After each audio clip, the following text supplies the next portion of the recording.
नमस्कार दोस्तों, कैसे हैं आप सब। उम्मीद करता हूं आप लोग सब राजी खुशी होंगे। दोस्तों, आज की कहानी जो मैं लेकर के आया हूं उनका नाम है संजीव। संजीव एक ट्रक ड्राइवर है।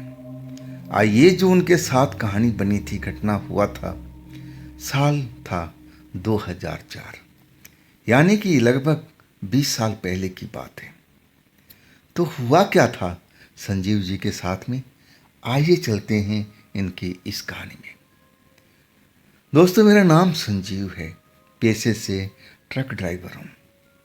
आइए जो घटना मेरे साथ में हुआ था ना, मैं आज भी उस घटना को याद करके सिहर जाता हूँ। मुझे डर लगने लगता है जब भी इस घटना के बारे में मैं मन में ध्यान लगाता हूँ। मेरी जो घटना हुई थी ना, तब मैं अपने शहर से और छत्तीसगढ़ की तरफ जा रहा था, यानी कि बिहार से मैं चला था छत्तीसगढ़ के लिए। और मेरे 2 ट्रक थे, एक मेरा बड़ा भाई और दूसरा मैं चलाता था। पापा का जो महीने का अब जो खर्चा बर्चा काट करके जो जितनी कमाई कर लेता था, पापा उसको एक इनाम देते थे। और उस रात हमारे घर में एक तरह से पार्टी होती थी, लेकिन ज़्यादातर मेरे भैया ही इनाम जीतते आए थे और भैया के नाम पर ही पार्टी चलती थी। मैं दिल में सोच कर रह जाता था, आखिर भैया कैसे हर महीने अब उतना पैसा, मेरे से ज़्यादा पैसा कमा लेते थे।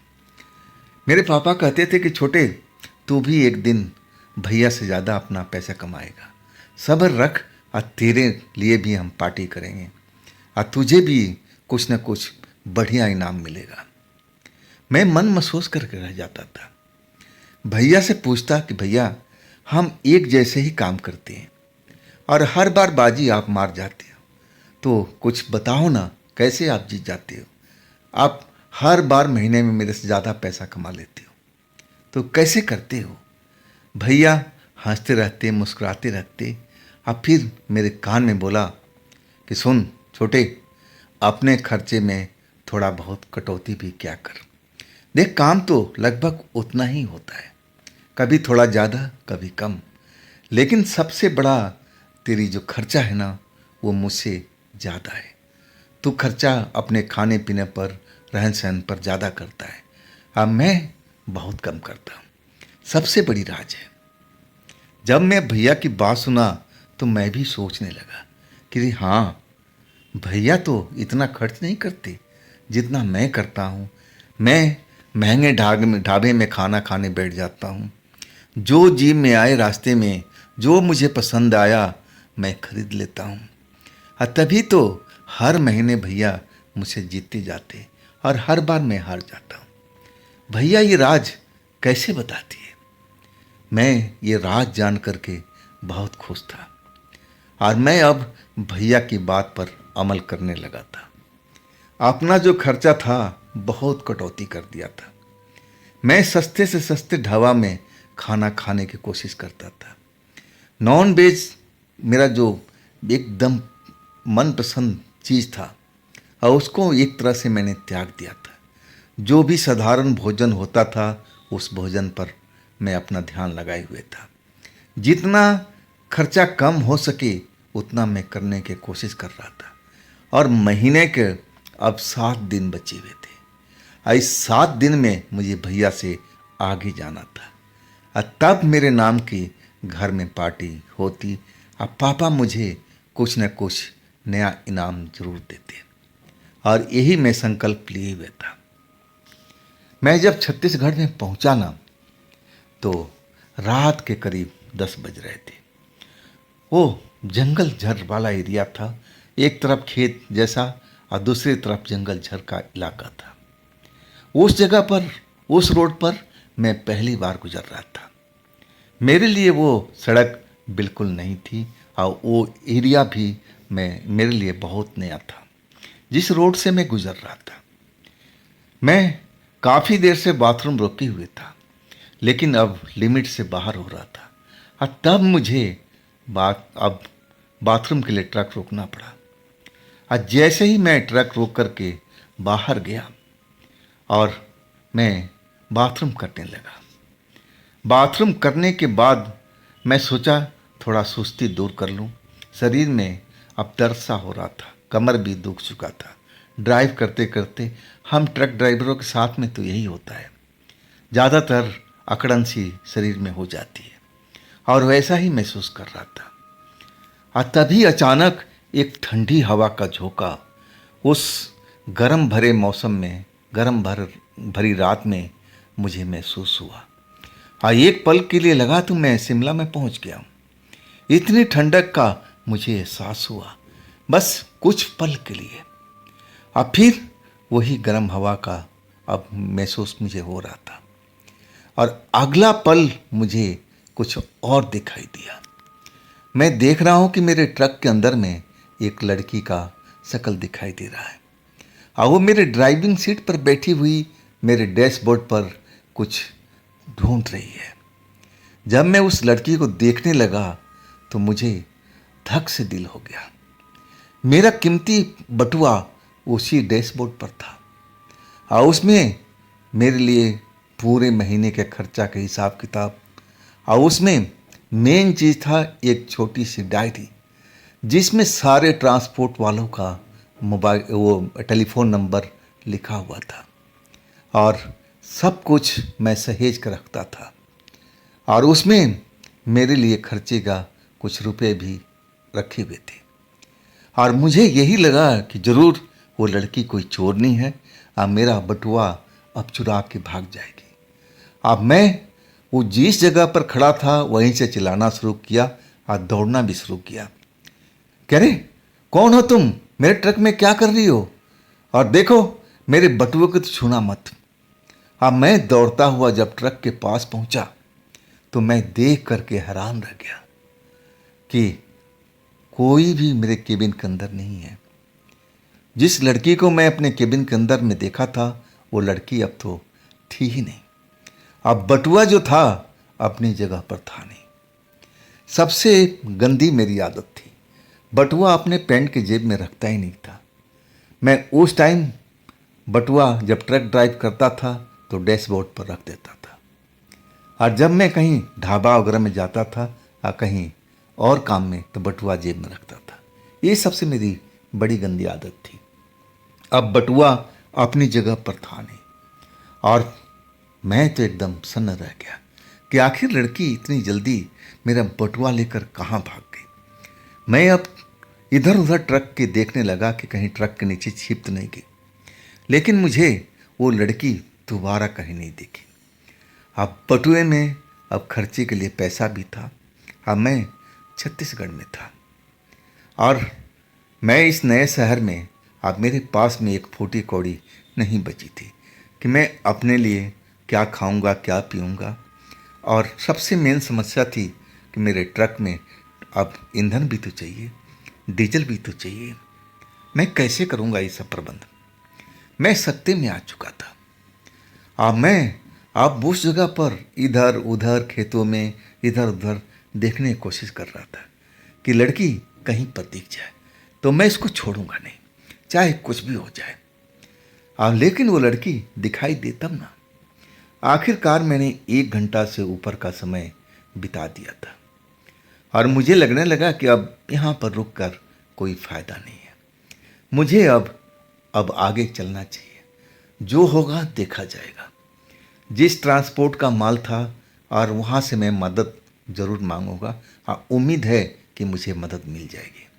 वहाँ से मुझे कुछ नगद पैसा मिल जाएगा जिससे मेरा ट्रक का ईंधन भी भर जाएगा और मेरे खाने पीने का जुगाड़ भी हो जाएगा। और यही सोच करके अपने दिल को तसल्ली दे रहा था और मैं अपना ट्रक स्टार्ट करके चल पड़ा था। दिल में उस लड़की के प्रति बहुत जहर भरा हुआ था। ना जाने मैं क्या क्या बड़बड़ाता हुआ उसको कोस रहा था और ट्रक को चलाता जा रहा था। लगभग मैं 15 से 20 मिनट का सफ़र मैं कर चुका था और तभी मैं एक मोड़ पर, अब मुझे कुछ पल के लिए ऐसा लगा कि मेरा कुछ दिखाई नहीं पड़ रहा है, और वास्तव में मोड़ पर मैं एक पेड़ से टकराने जा रहा था। ना जाने अचानक मेरी आंखों को क्या हो गया था, और तभी दो हाथों ने स्टीयरिंग को संभाल लिया, और मैं अपनी आंखें मलकाते हुए अब मैं देखने लगा कि मैं सुरक्षित हूँ ना। लेकिन बाकी में मैं सुरक्षित था, मेन रोड पर चल रहा था। लेकिन वो दो हाथ किसके थे? जैसे ही मैं उन हाथों को देख रहा हूँ ना, सबसे पहले नज़र उन हाथों पर पड़ी। वो एक गोरे सुंदर लड़की का हाथ दिखाई पड़ रहा था, और जैसे ही मैं मुड़ करके देखा तो वही चोरनी लड़की मेरे ट्रक में जो मेरा बटुआ साफ किया था, वो मेरे बगल में बैठी हुई और ट्रक का स्टीयरिंग संभाल रखी थी, और उसके चेहरे पर एक मुस्कान दिखाई दे रहा था। मैं जब उसको देखा ना, तो मैं एक पल देखता ही रह गया था। इतनी सुंदर लड़की, और ये आधी रात के वक्त मेरे ट्रक में, और वो भी एक चोरनी। क्या ये मेरे ट्रक के केबिन में कहीं छुप गई थी? लेकिन इतना बड़ा जगह नहीं है कि कोई उसमें छुप जाए और मैं देख ना पाऊँ। ये कैसे संभव हो गया? मुझे कुछ समझ में नहीं आ रहा था। और तभी वो लड़की हंसते हुए कहने लगी कि ड्राइवर साहब, आगे देख के गाड़ी चलाया करो। अगर मैं स्टीयरिंग नहीं संभालती ना, तो आज तुम्हारा राम नाम सत्य हो गया होता, तुम मर चुके होते। तुम्हारी जो ट्रक है अब पेड़ में टकरा गया होता। मैं उसकी बात को समझ रहा था। हाँ, उस वक़्त में उसने तो मेरी मदद किया था ट्रक संभालने में। मुझे न जाने क्या हो गया था। एक पल मेरी आंखों में ऐसा लगा कि अंधेरा छा गया है, और वाकई में इस लड़की ने बहुत गजब की फुर्ती दिखाई थी। ये स्टीयरिंग को संभाल लिया था। कैसे पता इसको ड्राइव कैसे किया जाता है। अब उसकी तरफ देख करके और ड्राइव किए जा रहा था। मुझे जो गुस्सा था अभी भी था। अब मैंने उससे कहने लगा, तुमने मेरे बटुआ चुराया ना? वो लड़की मुस्कुराते हुए कहने लगी, हाँ चुराया है, तो क्या कर लोगे? मैंने बोला कि देखो, बटुआ मेरा वापस कर दो। उसमें मेरे खर्चे के पैसे हैं, गाड़ी का ईंधन का पैसा है, और सबसे बड़ा उसमें नोटबुक है जिसमें सारे ट्रांसपोर्टरों का टेलीफोन नंबर है। वो तो मुझे चाहिए। बेशक चाहे तुम उसमें से कुछ पैसे ले लो, लेकिन बटुआ मुझे वापस कर दो। वो लड़की मुस्कुराती हुई मेरी तरफ देखती रही और कहने लगी, तू कितना कंजूस है, थोड़े पैसे क्यों, पूरा ही दे देना। मैं कहने लगा, फिर मैं क्या करूँगा?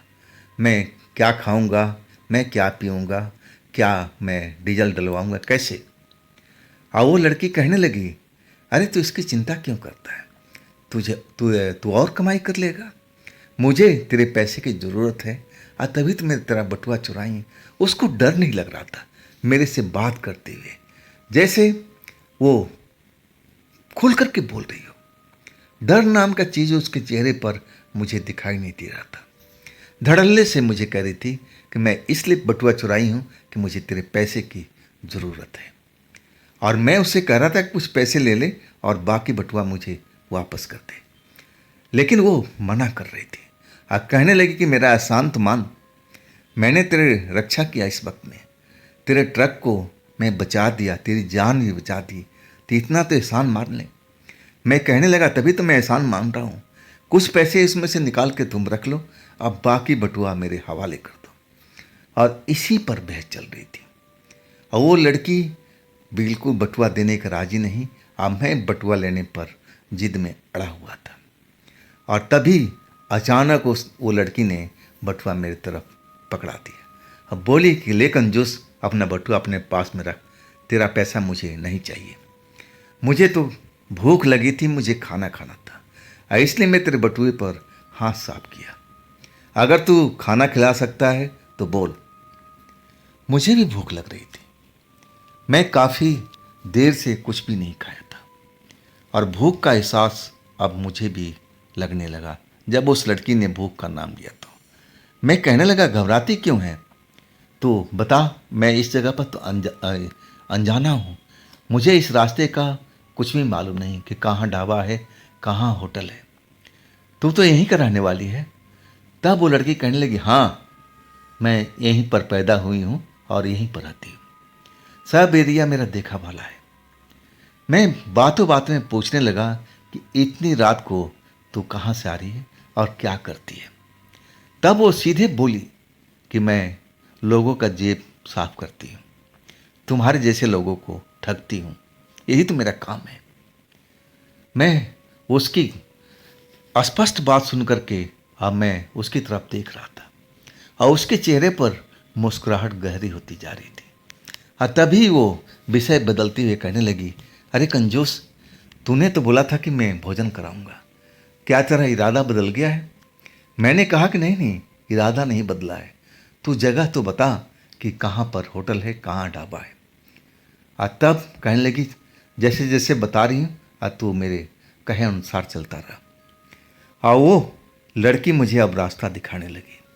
मेन रोड से मुझे अलग एक ब्रांच रोड पर उतार दिया था। कहने लगी, यहाँ पर एक ढाबा है, नॉन वेज ढाबा, और उसमें कमाल का ढाबा है, इतना स्वादिष्ट नॉन वेज वहाँ पर बनता है। मैं तो जब इधर से गुजरती हूँ ना, तो उस होटल पर, उस ढाबा पर ज़रूर भोजन करती हूँ।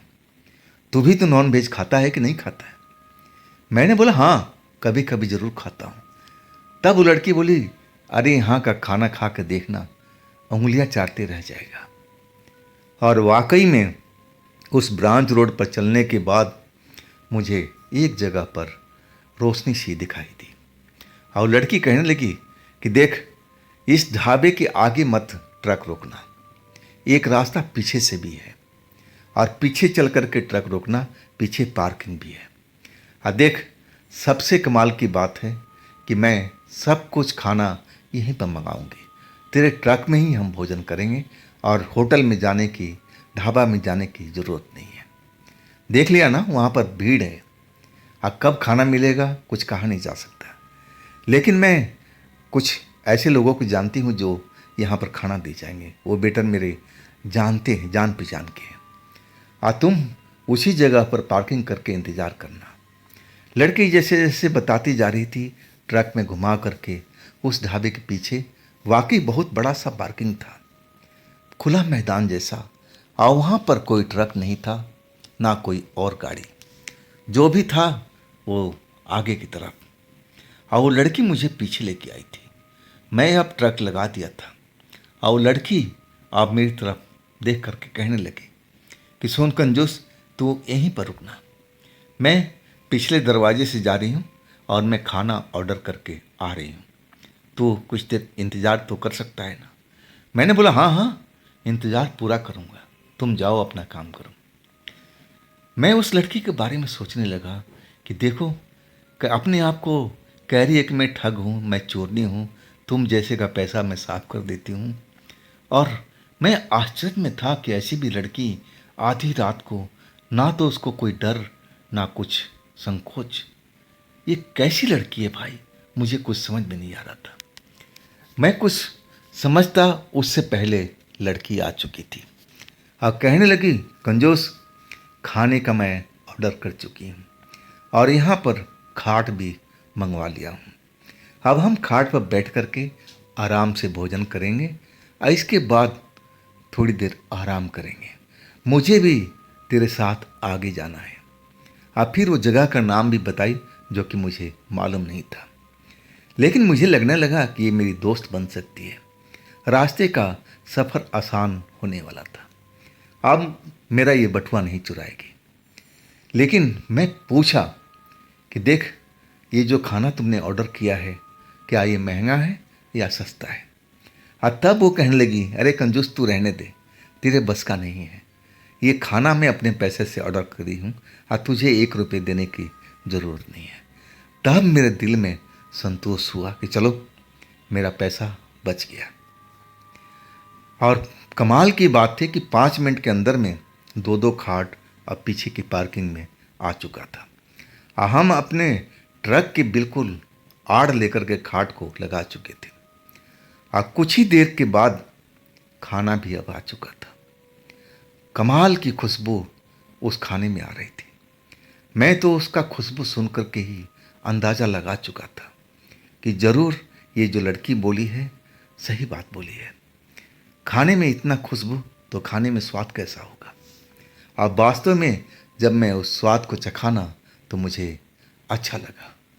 मैं ऐसा नॉनवेज कहीं पर खाया नहीं था और वो लड़की तो उस खाने पर टूट पड़ी थी और देखते ही देखते मेरे से पहले खाना ख़त्म कर चुकी थी।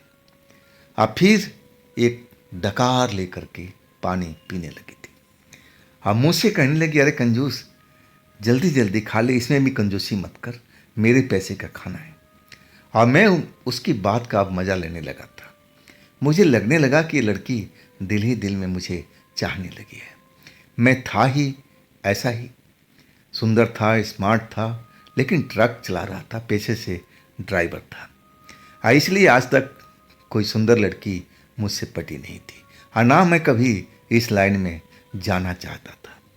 लेकिन अचानक इस लड़की से जो सामना हुआ, ये तो मेरी ज़िंदगी को अलग ही ढर्रे पर ले चली थी। मैं उसको मन ही मन चाहने लगा था, प्यार करने लगा था। कुछ ही देर के टाइम में सब कुछ जैसे सब घट रहा हो।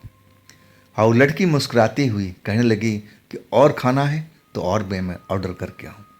लेकिन मैं कहने लगा कि नहीं नहीं, बहुत ज़्यादा है, ये जितना मैं खाता हूँ उससे कई गुना जाता है, लेकिन स्वाद है और तभी मैं खाई जा रहा हूँ। आखिरकार खाना ख़त्म किया और तब वो लड़की कहने लगी, कंजूस आराम कर ले, खाने के बाद ट्रक नहीं चलाना चाहिए और थोड़ा देर आराम कर, मैं भी आराम करती हूँ और फिर हम चल पड़ेंगे। सही में जो लड़की कह रही थी ना, ये ट्रक लाइन वाले हमेशा करते हैं। खाना खाने के बाद आराम जरूर करते हैं, चाहे कुछ देर ही करें, लेकिन अपने कमर ज़रूर सीधा करते हैं। और मैं भी वो करने लगा था और लड़की भी अपनी खाट पर लेट चुकी थी। और कुछ ही देर में मुझे ऐसा लगने लगा कि मैं सपने की दुनिया में खो चुका हूँ। मैं एक ऐसी जगह पर हूँ कि वो लड़की है और मैं हूँ। अब बिल्कुल एकांत जगह, एकांत घर, रोशनी जगमगा रहा है।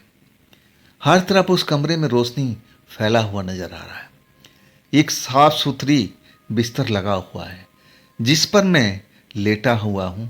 अब मेरे बगल में वही लड़की लेटी हुई है और हम एक दूसरे को प्यार कर रहे हैं। ये मुझे सपना जो लग रहा था, एकदम लग रहा था कि मैं वास्तव में उस सपने में खोया हूँ और जैसे सब कुछ सच हो रहा। ये सांस को मैं समझ रहा था और फिर एक झटके से ऐसा लगा कि सब कुछ गड़बड़ होने लगा। एक तेज आवाज़ सुनाई पड़ी, जैसे लगा कि कहीं पर दूर पटाखा फूटा हो। और फिर मेरी जो नींद थी टूट चुकी थी। आज जब मेरी नींद टूटी ना, तो मैं देख करके हैरान था।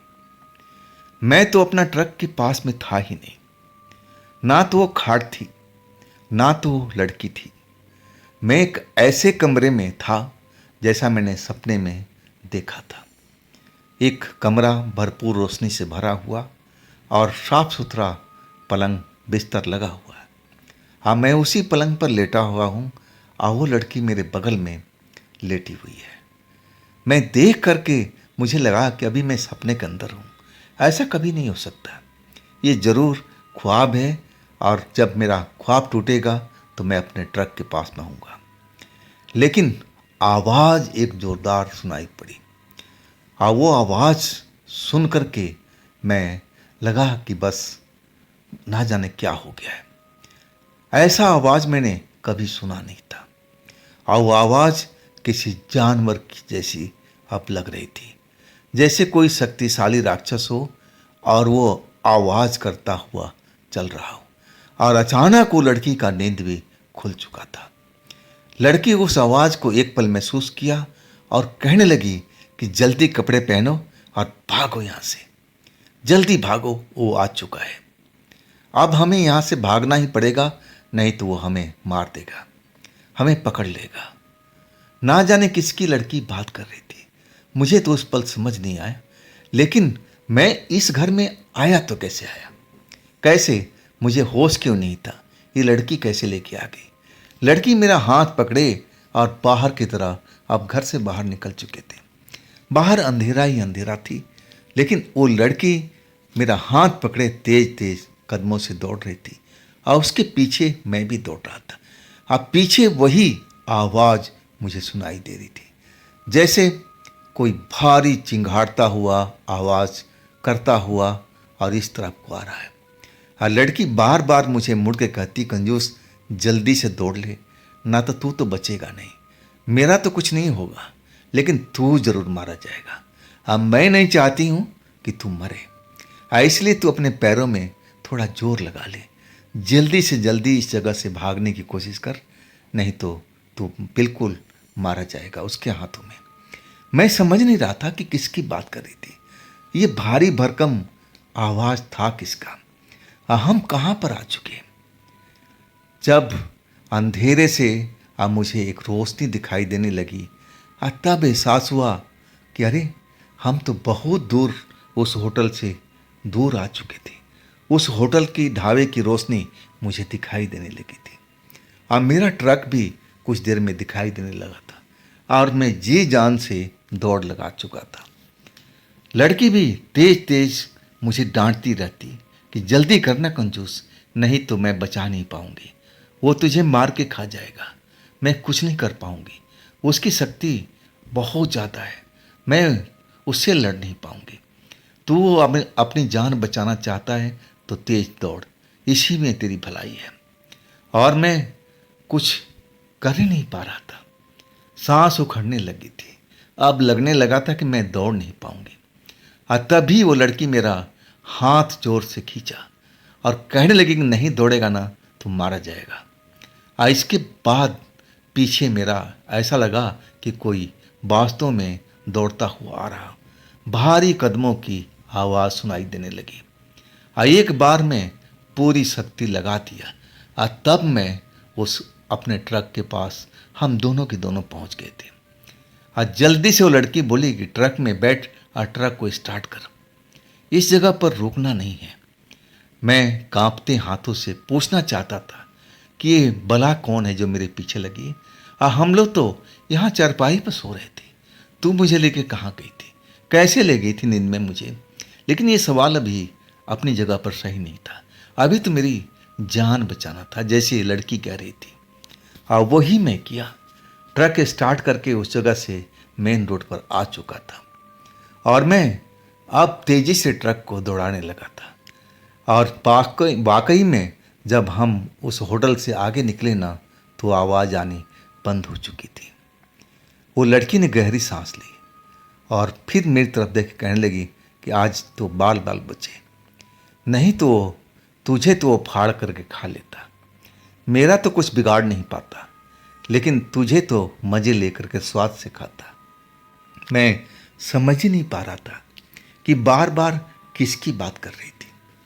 मैं अब ट्रक चलाते हुए इस लड़की की तरफ देखा और कहने लगा कि तुम किसकी बात कर रही हो, कौन मेरे पीछे दौड़ रहा था, वो जो भारी आवाज़ थी किसकी थी, और वो दौड़ने हुए आवाज़ भारी कदमों की किसकी थी, तुम्हें मुझे खुल कर बताओ ना। तब वो कहने लगी कि वो जिस घर में हम गए थे ना, वो एक शैतान का घर है। वही घर मुझे सुरक्षित लगा, क्योंकि रात के टाइम शैतान निकल जाता है और वो घर खाली रहता है। मैं तो तुझे उस घर में ले गई थी जानबूझ करके कि हम सारी रात हम लोग प्यार करेंगे, आराम करेंगे। तब मैं बोल पड़ा कि तूने मुझे सोते हुए कैसे लेके गई? वो कहने लगी अपने हाथों से उठा करके, तुझे एहसास भी नहीं हुआ होगा। मैं समझा कि ये मजाक कर रही है। मुझे लगा कि उस खाने में जो कुछ मिलाया गया होगा, तभी मैं अपना होश जो था खो बैठा था। लेकिन वो लड़की कह रही थी कि अपने हाथों से उठा के ले गई, मुझे विश्वास ही नहीं हुआ। मेरा भारी भरकम शरीर था और वो नाजुक सी लड़की कैसे मुझे उठा पाती? मैं उसकी तरफ देख करके हैरानी से देख रहा था। और वो लड़की कहने लगी कि अभी इधर उधर मत देख, ट्रक को जितना दौड़ा सकता है दौड़ा ले और ये एरिया पार कर ले, फिर मैं सारी कहानी बताऊंगी। अभी तो बहुत रात बाकी है, दौड़ाते रह ट्रक। अब फिर वो लड़की खिड़की के पास अपना सर टिका के बैठ गई, आंखें बंद कर लिया। अब मैं उसकी सुंदरता देखता ही रह गया था। वो अब लग रहा था कि सपनों में खो गई है, आंखें बंद है। अब मैं अपना ट्रक चलाते हुए उस एरिया को पार करने की कोशिश में लगा हुआ था। आखिरकार लगभग 1.5 घंटे के बाद ट्रक जब मैं पूरा चलाते हुए गुजर रहा था, तब लड़की कहने लगी कि अब हम लोग सुरक्षित अब हो चुके हैं। मुझे तो कोई खतरा वहाँ पर भी नहीं था, लेकिन तेरा जो खतरा था अब टल चुका है। मैं बोला कि अब कहीं पर हम ट्रक रोकें।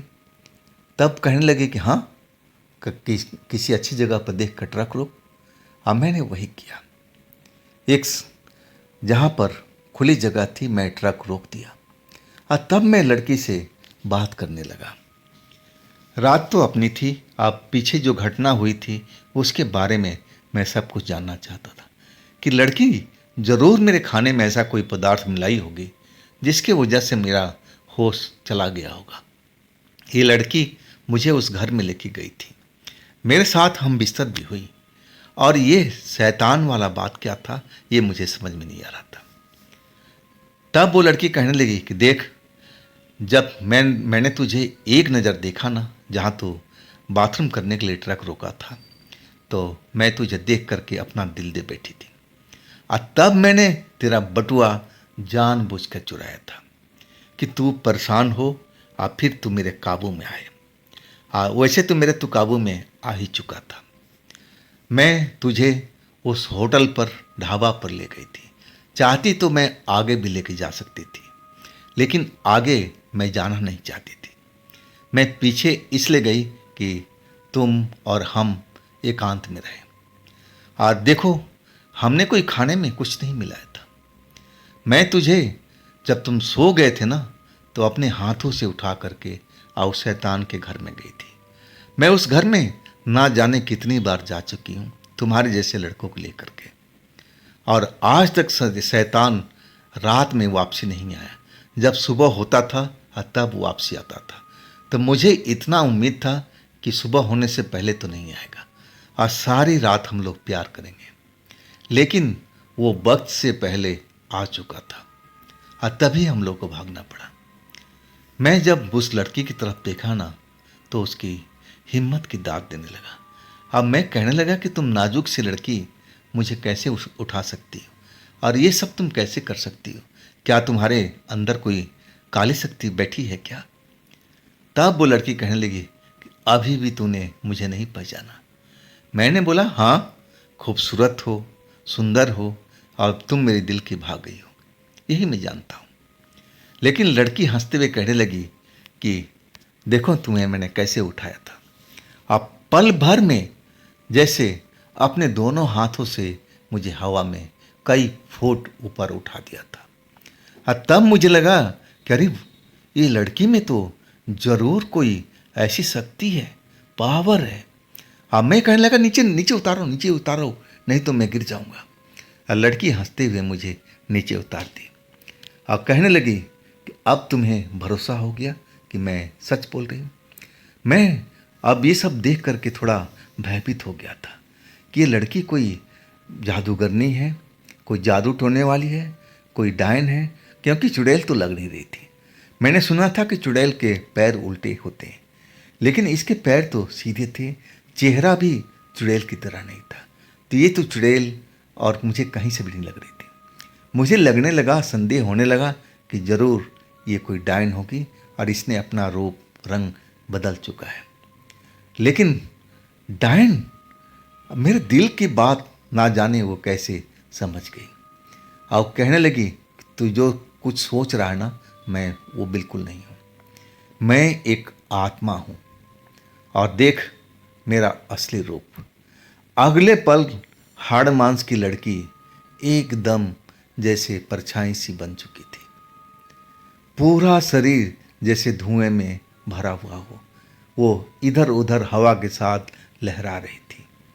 अब फिर मैं जैसे उस परछाई को देखा ना, तो डर के मारे मेरी हालत खराब हो चुकी थी। अब मैं दौड़ करके भागना चाहा, लेकिन अगले पल उस परछाई ने मुझे रास्ता रोक दिया। अगले ही पल फिर उसी रूप में आ चुकी थी, एक सुंदर लड़की के रूप में। हंसते हुए कहने लगी कि देख लिया ना, ये मेरा रूप है। मैं जब उस लड़की को इस रूप में देखा था जो कि परछाई वाला था, अब मेरी हिम्मत अब जवाब देने लगी थी। मुझे लगा कि ये भी भूत ही है, अब मुझे इससे दूर भागना चाहिए। और वही मैंने किया। उस लड़की से पीछा छुड़ाते हुए अब मैं ट्रक में पहुंच गया था। ट्रक को दौड़ा भी दिया। अब मैं बार बार मुड़ करके देख रहा था, वो लड़की अभी भी उसी जगह पर खड़ी थी जहां हमने उसको छोड़ा था। और मैं सीधे अब ट्रक चलाते हुए आगे बढ़ता जा रहा था। और कुछ देर चलने के बाद मुझे एहसास हुआ कि हाँ, अब लड़की से मेरा पीछा छूट चुका है। लेकिन अगले पल ऐसा महसूस हुआ कि वही लड़की उसी खिड़की के पास सर टिकाए सो रही है। आज जैसे ही मुड़ करके देखा, उस लड़की ने अपनी आंखें खोल दी और कहने लगी कि मेरी तरफ मत देख, आगे की तरफ देख, नहीं तो फिर तो एक्सीडेंट करेगा। और मैं ब्रेक लगा चुका था और संजोग की बात थी कि बस एक्सीडेंट होते होते रहा। अगर जरा से मेरे हाथ कांप जाता ना, तो मैं एक पुलिया में अपना ट्रक को गिरा देता। लेकिन संभाल लिया था। और अगले पल जैसे ही मुड़ के देख रहा हूँ कि लड़की कहाँ पर है, तो लड़की तो थी नहीं। वास्तव में इतना डरावना अनुभव मैंने कभी नहीं किया था। अब फिर मैं अपना ट्रक स्पीड से दौड़ाने लगा था। मुझे लगने लगा कि जितना एरिया में रात में चल रहा हूँ ना, ये भूतों से भरी हुई है। कहीं ज़रूर ना इस रोड पर ऐसा ही होता होगा। और आखिरकार मैं एक ढाबे पर जा कर के रुका जहाँ पर और भी ट्रक खड़े थे। अब मैं जल्दी से उन ट्रकों का बीच अपना ट्रक खड़ा कर दिया। और जहाँ वो ड्राइवर भाई लेटे हुए थे चारपाई पर, मैं वहाँ जा कर के बैठ गया। मेरी हालात देख कर के एक ड्राइवर जो जग रहा था, बीड़ी पीते हुए कहने लगा कि अरे भाई, तुम्हारे चेहरे पर हवाइयाँ क्यों उड़ रही है। मैं कुछ जवाब नहीं दे पा रहा था, ऐसा मेरा हालत हुआ पड़ा था डर के कारण। लेकिन जवाब तो देना था। मैं कुछ पल ज़रूर रुका, लेकिन जवाब दिया कि भाई, आप इस रोड पर कब से चल रहे हो। वो बोला, मैं तो बहुत सालों से इस रोड पर चल रहा हूँ, बात क्या है। मैंने बोला कि इस रोड भूतिया तो नहीं है। वो हंसते हुए कहने लगा, अरे क्या बात करता है, अभी तो हम उस रोड से कुछ देर पहले ही आए हैं, हमें तो कोई भूत वूत कहीं नहीं दिखाई दिया। मैं हैरान था। तब वो कहने लगा कि तुम्हारे साथ कोई घटना हुई है क्या। मैं इसके बाद सारा घटना बताने लगा। और जैसे ही मैं पूरी कहानी बताया, वो ड्राइवर मुस्कुराने लगा था और कहने लगा कि हाँ, ऐसा घटना तो मैंने ज़रूर सुना है।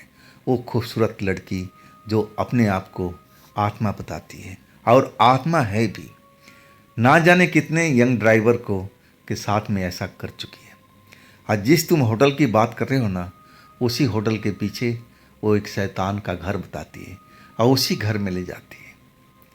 मैं सारा कुछ अब उस ड्राइवर भाई को बताते जा रहा था, और ड्राइवर भाई भी सुन रहा था, जवाब भी दे रहा था और कहने लगा कि हाँ, जितनी तुमने बातें बताई है ना, बिल्कुल सत्य बातें।